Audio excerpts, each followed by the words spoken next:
Jai Shri Ram. By the grace of Lord Sri Krishna, Lord Sri Jagannath, Lord Sri Ram, we will continue the story of Ramayan part 2, chapter 3, Bharata's returns. So if you have not watched the previous chapter of Ramayan, you may go to the playlist and watch the video so that you can connect the story of Ramayan chapter 3. The chapter 3 is starting like this. The following morning, large number of singers and bards assembled at the palace with the intention of waking the king. They stood near his quarters and began their recitations, praising the empires and telling of his ancestor glorious deeds.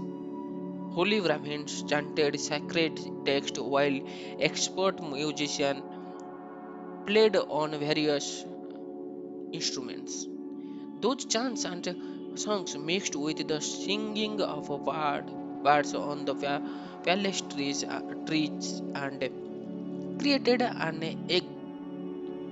exquisitely beautiful sound.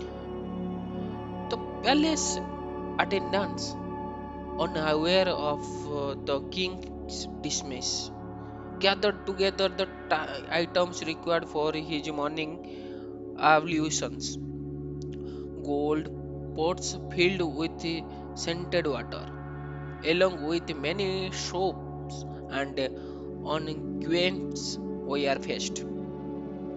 In accord with the Vedic tradition, young virgin girls, along with milk cows and other pure items like gold and silver, were brought before the king so that he would see these immediately upon waking, thereby creating an auspicious start to the day.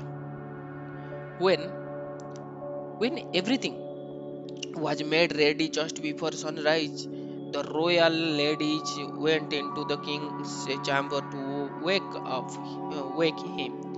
As they approached his bed, they saw him lying motionless and showing no symptoms of life. Nearby, Kausalya and Sumitra were laying asleep. Exhausted from grief, their faces were tear streaked and withered like lotus scorched by the sun. The palace ladies fell back in alarm and began to shake like reeds in a stream. They touched the king's body and find him cold and lifeless, realized he had died from grief. All those beautiful women began to wail loudly like a herd of female elephants who have lost their lord in the forest. Kausalya and Sumitra were roused by the sound. Looking at the emperor and touching him, they cried out, "My lord!" and dropped to the ground. Kaikeyi ran into the room and she too became afflicted by pain and sorrow. Falling down unconscious, the three queens tossed about on the ground, lamenting loudly. They appeared like three goddesses fallen from heaven. Deprived of their splendor, the whole chamber becomes crowded with men and women, all are alarmed, bustling about excitedly. With the sudden death of a king, everyone became perplexed and confused. Loud cries filled the air. The king's 300 maid servants surrounded him on all sides, weeping piteously. Kausalya looked at her husband's face, which seemed like the sun shone of its luster. Kneeling by his side, she held his head and began to loudly reprimand Kaikeyi. "Oh, cruel Kaikeyi, are you now satisfied? Having killed the young kill the king, you may now enjoy the throne without fear. Rama has forsaken me and gone to the forest, and now my husband has ascended to heaven. I cannot live any longer. Only Kaikai, casting all propriety of the winds, could live happily after seeing her husband die in agony. O cruel lady, you have destroyed our noble race. Kausalya embarrassed her dead husband, seeing thought of Ram, Sita, and Lakshman. How would they learn of their father's death? What will they do when they hear of it? Even now, poor Sita must be clinging fearfully to Ram, terrified by the sight and sound of the forest. If this painful news should reach her, surely she will die. Kausalya could not tolerate any more grief. Tearfully, she cried out to Kaikai, "You have killed me as surely as you have killed the king. I shall enter the fire clinging to my lord's body." With difficulty, the king minister separated Kausalya from Dasharatha. They gently from her removed her from his chamber and began to perform the necessary rituals for the death of the king. As none of Dasharatha's sons were present, they could not perform his funeral. Therefore, in order to preserve the body until Bharata arrived, they immersed it in a vast of fragrant oil. The city of Ayodhya, already punked in sorrow, became even more desolate. The people cried out by distress, and everything remained still. No one going out for any business. The great city looked like a dark night bereft of the moon and stars. Loudly reapproaching Kaikei in choked voice, the citizen grieved throughout the day and night, finding no rest. The following day, the king's Brahmin counselors assembled together, looking towards Vaishishta, who was temporarily carrying out the king's duty. The wise sage made different speeches, pointing to the need for a prince to be quickly coronated. The sages describe how, without a ruler, the kingdom would soon meet with ruin. In a land without a king, even the rain would not fall in proper time and the crops would fail. Sons would disobey their fathers and wives their husbands. There would be no personal property without a proprietor, and mm, men could not sleep in peace. Everything would become chao- chaotic, and anarchy would soon prevail. Like fishes, men would devour one another. Atheism would become prominent, and godless and misbehaved men would become leaders. One of the chief Brahmins concluded, even as though I is protect the body, so the king is ever vigilant to protect the people. The king is truthfulness and a virtue incarnate. He is the mother and the father and the best benefactor of all men. All the principal gods reside in the body of the king. Indeed, he is the powerful representative of the Supreme Lord Vishnu.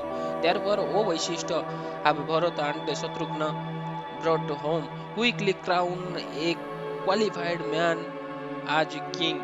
Before this ancient and prosperous kingdom is thrown into utter confusion and darkness.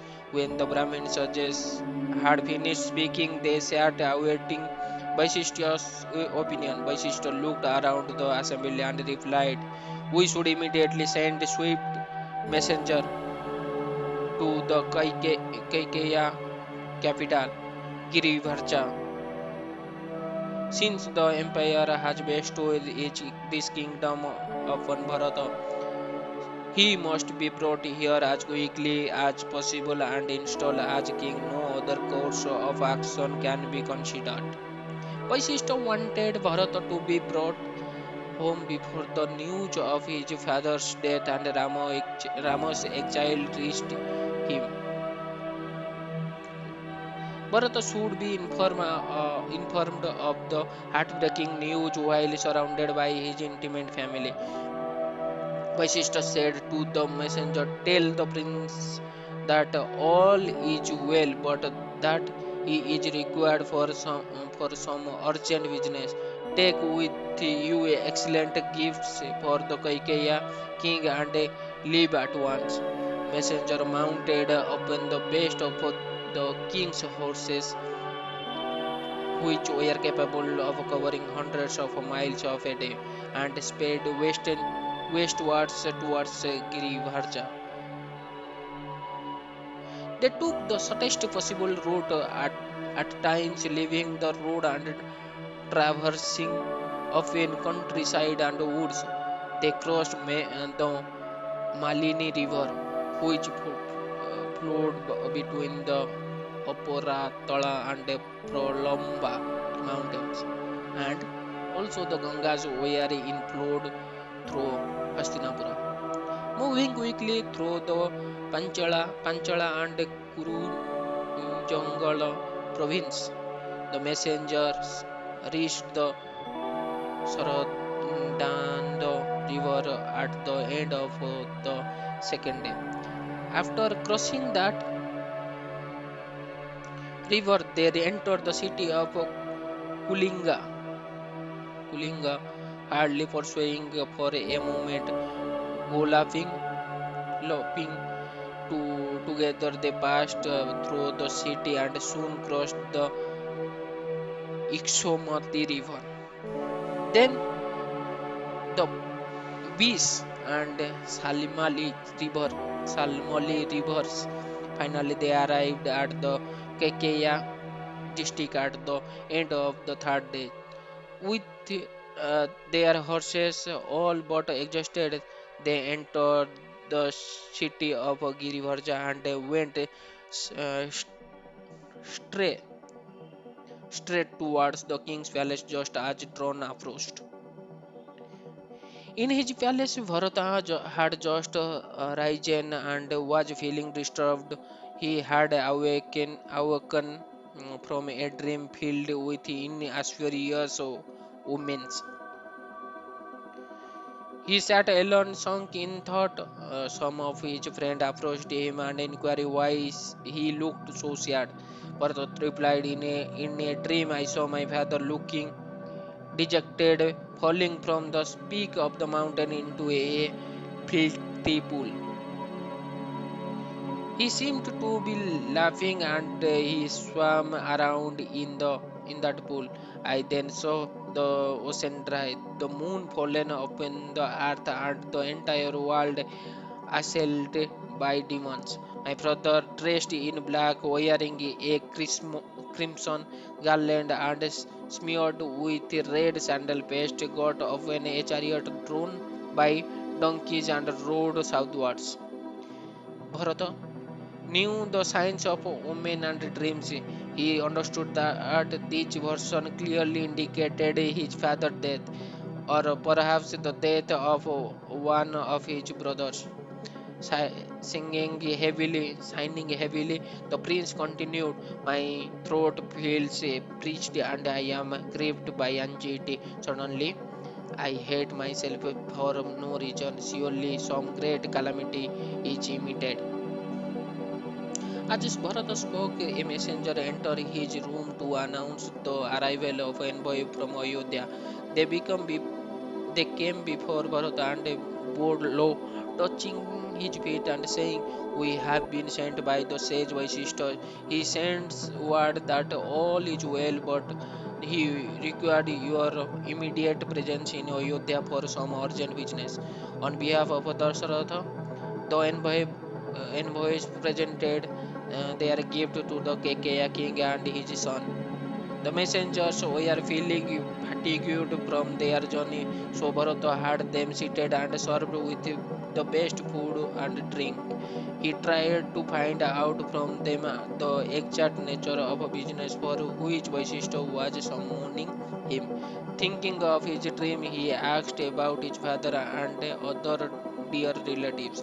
The messenger answered his question politely, carefully, avoiding telling him about his father's death or Ram's exile. Bharata could nevertheless sense that something was terribly wrong. He wanted to depart immediately and he went to King Oswapati requesting his permission to leave. The king embarrassed him and said, "In you, my daughter Kaikeyi is blessed with a noble son. Live now with my blessing, but return again when your business is complete." The king, the king of Kaikeya presented Bharata with many gifts to take to Ayodhya. Huge elephants, horses, costly clothes, and much gold were given by King Ashwapati. He also quickly arranged for a detachment of his best soldier to accompany Bharata. Bharata received the gift with gratitude to the best of his ability, but his mind was distracted. He was anxious and could not wait to depart. Taking leave of his friends and relations, Bharata mounted his chariot along with Shatrughna and then they hurriedly left, followed by hundreds of other chariots, well as by the thousands of elephants and horses gifted by the king. The prince of Ayodhya went out of the city looking like a god leaving the heavenly city of Indra.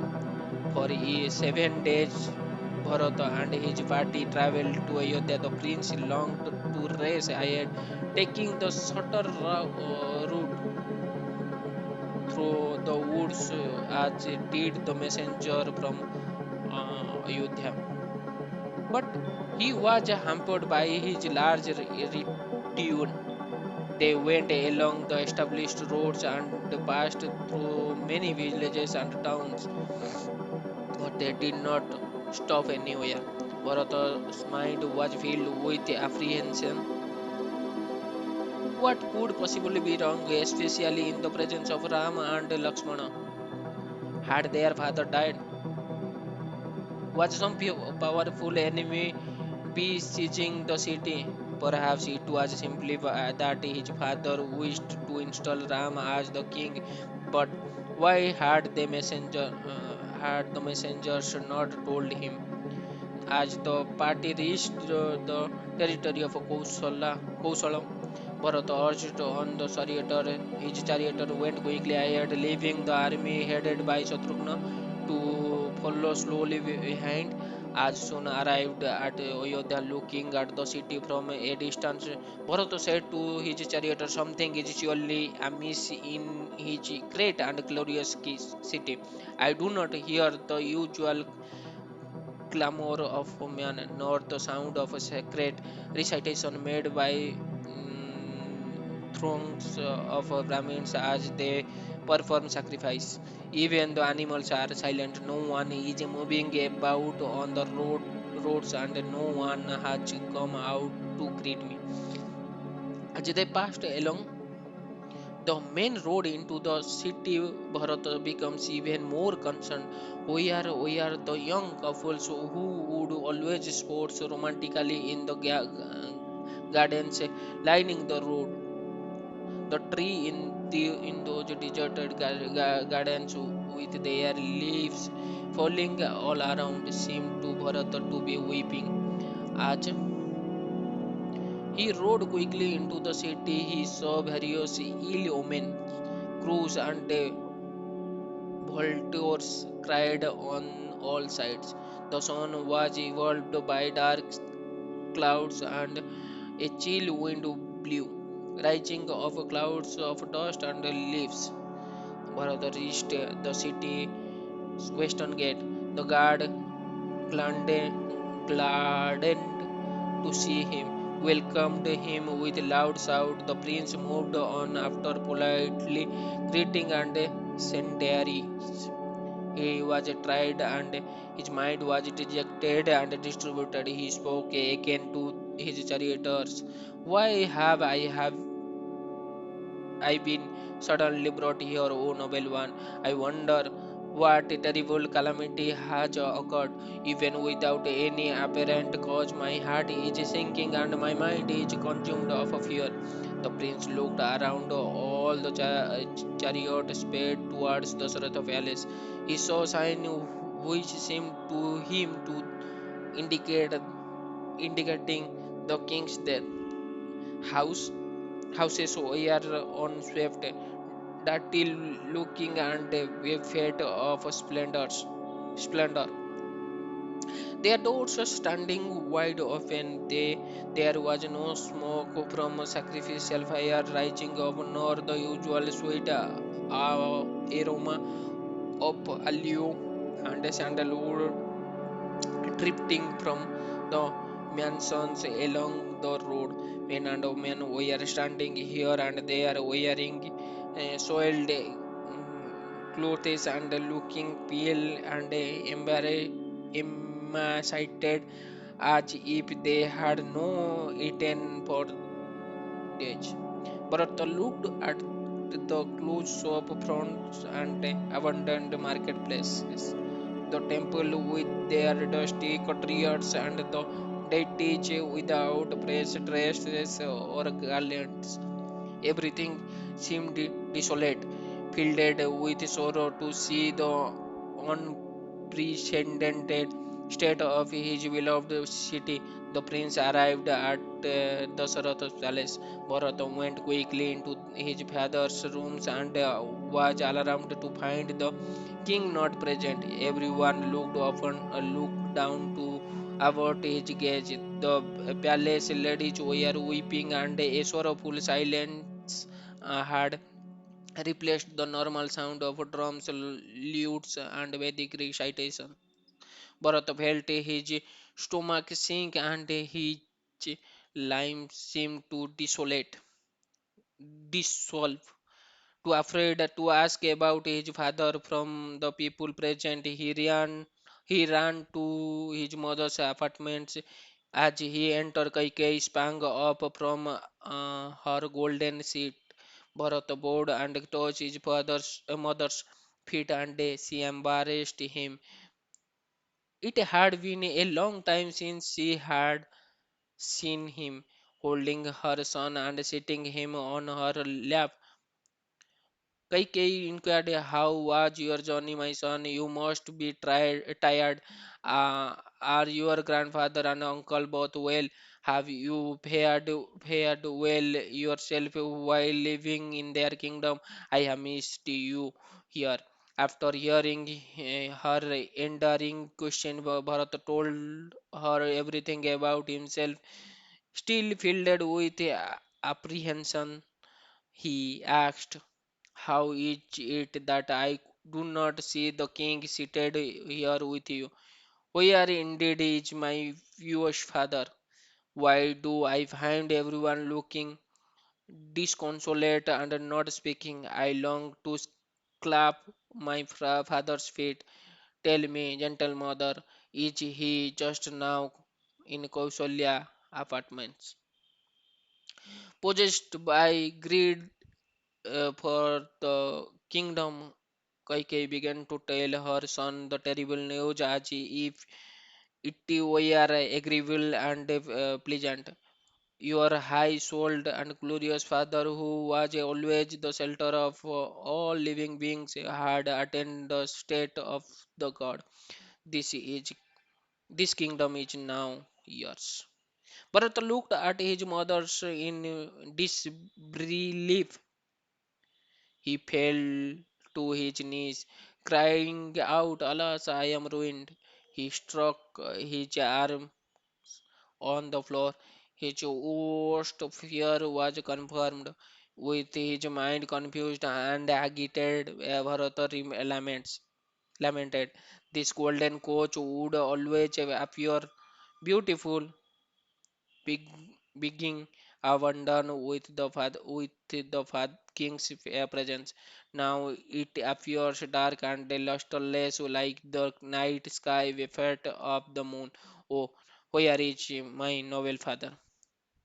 Bharata covered his handsome face in with a cloth and cried in anguish, seeing her son, who body whose body shone like that of a god, laying on the floor in a withered state. Kaikeyi raised him and said, "Get up, O king! Why are you laying here like an one unfortunate, virtuous soul like you are never overwhelmed by grief? Steady your mind, which is always fixed in the pity and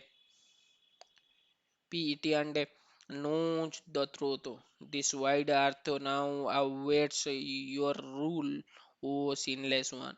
Bharat wept for some time, unable to speak. He remembered his father's love and affection, how the king had personally trained him in statecraft, how they had played and sported together, the times he had sat with his fathers as he related tales of their great ancestors. Now he was gone. How could it have happened? Bharata could not understand why no one had called him earlier. Clamping his mind, clam, calming his mind, he said, having speculated that the king was to install Rama as the prince regent. I came here swiftly. It seems my calculation was wrong, as I do not see either my father or Ram. Oh, was the prince was confused. His mother sat calmly as he spoke out his grief of what disease did my father die. O mother, how fortunate are Rama and Lakshmana that they were able to perform the last rites of the great monarch, or is my father is still present? Surely he does not know I have arrived, or even he or else he would have come quickly to see me, embarrassing me and offering his blessings. Where is that gentle hand which would often brush me off when I would fall in the dust as a child? Bharata looked up into his mother's face, his eyes streaming. Please announce my arrival to Ram. For a man who knows what is right, the elder brother is as good as the father. I shall fall at Ram's feet and ask him what final words were spoken by the righteous and ever truthful king.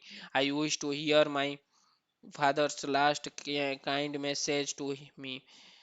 Kaikei slowly replied to her son, telling him the course of event exactly as they occurred.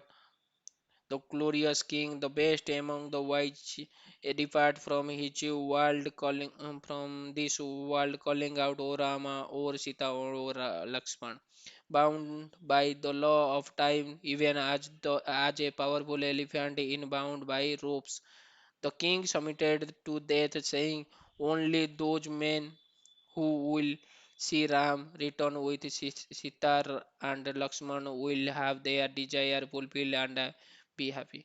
Hearing this news, Bharata becomes even more confused. What did the king mean?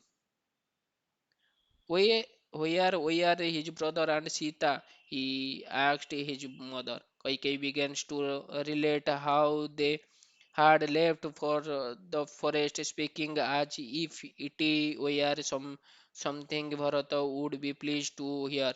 Prince Ram With Sita and Lakshmana, they left the city clad in tree barks.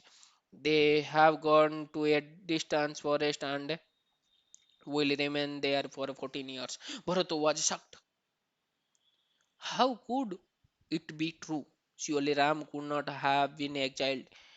What crime could he possibly have committed? The prince spoke in amazement. Did Ram wrongly seized property from some elevated Brahmin? Did my brother somehow kill a sinless man? Surely he did not look longingly upon another wife. I could not imagine Ram would ever do anything even remotely sinful. Why then has he gone to exile into exile accompanied by the delicate Sita and his royal brother? Kaikei completely misunderstood Bharata's mood. Out of her ignorance, she imagined he would be pleased to hear that, thanks to her machinations, he had become the undisturbed ruler.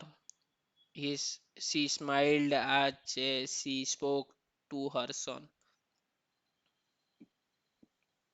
Ram has committed no sin. However, entirely neglecting your noble self, the king was intent upon installing him as the princess regent. As soon as this news reached me, I asked your father to send Ram away and install you instead. Bharata face froze as his mother continued. Bounded by truthfulness, the empire did my bidding and granted me two boons which were owed from a former occasion. After exiling Ram, who was followed by Sita and Lakshman, the king was sorely afflicted with an unbearable grief. Overwhelmed with pain and constantly calling Ram's name, the Lord of Ayodhya left this world and ascended to heaven. Kaikeyi saw Bharata's pain expressions. Do not yield to grief, dear son. The city and indeed the earth now depends upon you. Be firm and perform your father's funeral ceremony, O Bharata. Then assume the throne as the undisputed disputed ruler of the globe. Bharata could not believe what he was hearing. Had his mother gone mad? Did she really think he invaded Rama and co- coveted the throne, covering his face with his hands and slowly shaking his head? He replied to the same less Kaikai, what came into your mind, O cruel woman, that you could have per- perpetrated such an act? What possible gain is there for me in having the sovereignty of the earth while I stand deprived of my dearest relations? By sending my father to the next world and Ram to the forest, you have heaped calamity upon calamity. The prince was infuriated. His mother's action and were forgivable. Kaikei sank back as he rode, piercing her with the volleys of word. You have appeared in my family like the godless Kalaratri, the night of on universal dissolution. Having clasped you to his bosom, my father had brought about his own death and the extermina- extermination of his race.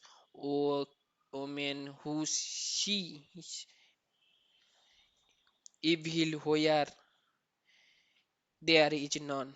You have entered my family joys if, through greed alone. Tell me the reason that impelled you to kill the king and exile the sinless Ram. Aghast at her son's vehement reaction, Kaikeyi tried to defend herself. She spoke candidly, telling him about her conversation with Manthara. Oh, Prince, I would surely have said nothing to your father, but Manthara pointed out how you were being wronged. My dear son, I simply act with your interests in mind. This only angered Bharata all the more. In grief and anger, he stood blazing like fire with covered red eyes. He gazed at his mother, who sat on a couch with her head cast downwards. Alas, he continued, his voice incredulous. I am shamed by my own mother, having got you for their co-wife. The godly Kausalya and Sumitra have been tormented with agony. How did you not grieve? Oh, hard-hearted one, when you saw those gentle ladies weeping as their heroic son left for the forest, are you happy to see your husband lying dead? Ram with Sita and Lakshmana vanished, and your remaining family seized with unbearable pain. Bharata wept aloud while Kaikeyi sat silently. He was astonished at his mother's deeds. What on earth had possessed her? She had never acted like this before. She had always loved Rama as much as her own son. How could she possibly think it would please him to gain the sovereignty in his terrible way? Bharata went on fiercely. Blinded by lust, you have clearly not understood my devotion to Ram. I will never take this kingdom in his absence. My strength and intelligence depends only upon my powerful brother. Ram should certainly become the king while I become his humble servant. I can no more take the weight of the kingdom than a younger calf can take the load borne easily by a bull. Even if I were able to rule without Ram, I will never allow you to achieve your cherished end. I would sooner die. Bharata mind, Bharata mind raged. Kaikeyi incense action had to be somehow reversed. Resolved to go immediately to the forest and find Ram. He first had to establish to Ram that Kaikeyi's abhorrent acts had nothing to do with him. He must what must Ram be thinking? Surely he would not believe that his own devoted brother was in any way guilty. Did anyone think that Bharata was horrified? He rounded on Kaikeyi again.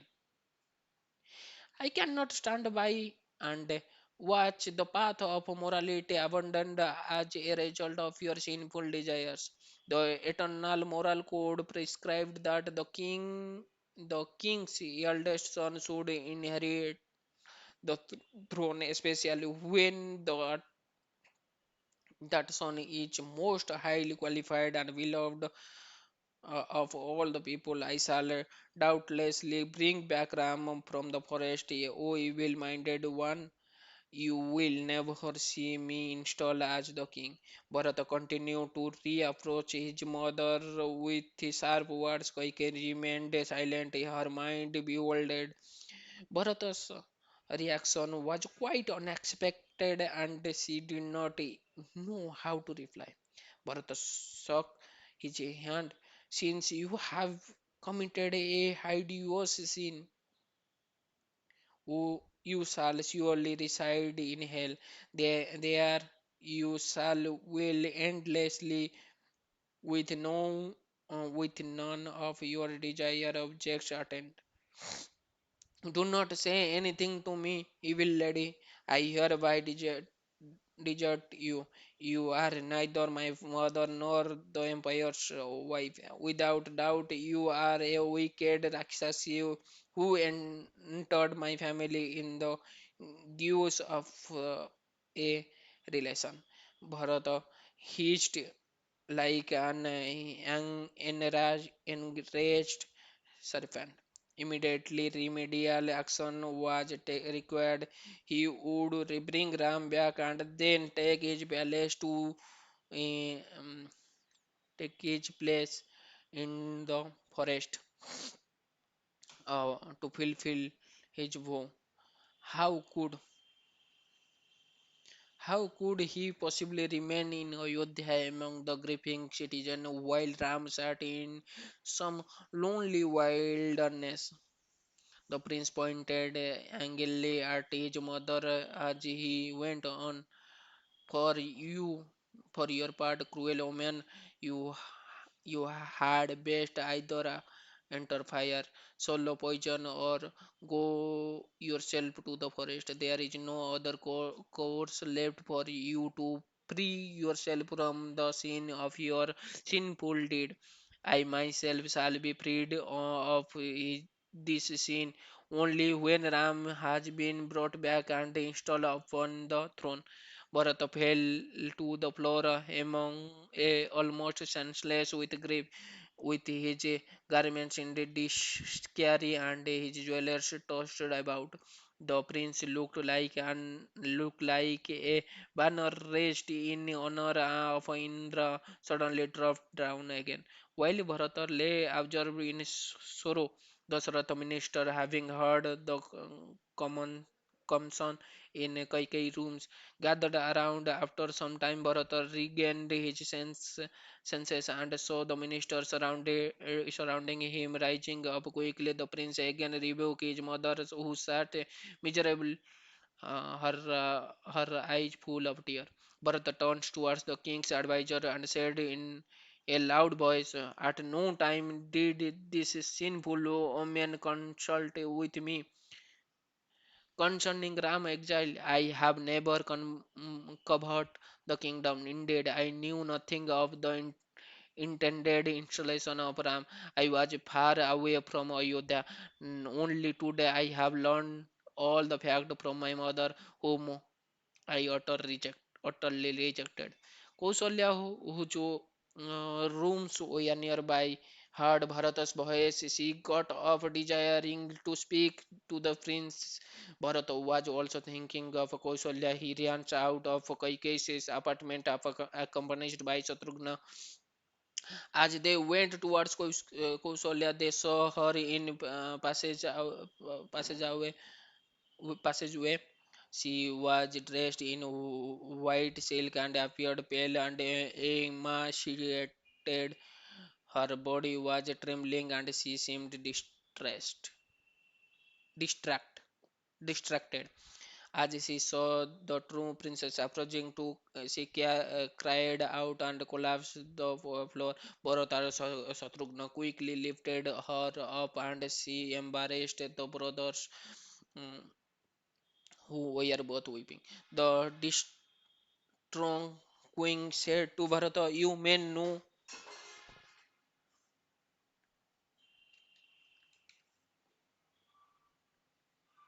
Bharata.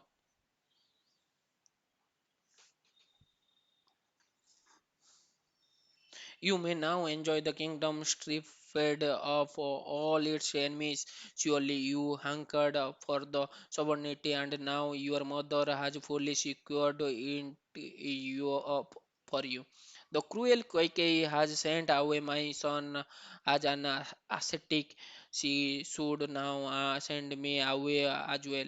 Otherwise, I shall place at my head the sacrificial fire and followed by Sumitra. Proceed happily along the road taken by the Ram. In any event, cannot remain here any longer. Kausalya sobbed as she spoke. Your mother has served you well, O Bharata. Your plan has succeeded. Rule now this wide earth, abounding in riches. But first, please take me to wherever my high soul son is staying. I shall spend my days with him in the forest. The queen bitterly reapproached Bharata with many painful words. Hearing this, prince was stunned, and he particularly lost consciousness. His mind utterly confused, he fell at Kausalya's feet and cried out, kneeling before her with joined palms. Bharata said, surely you know my love for Bharata, O noble lady. How could even you imagine that I am in any way guilty of conspiring with Kaikei? I found out only today of this terrible turn of event. Bharata clasped Kausalya feet. Did she really believe he was a party to Ram's exile?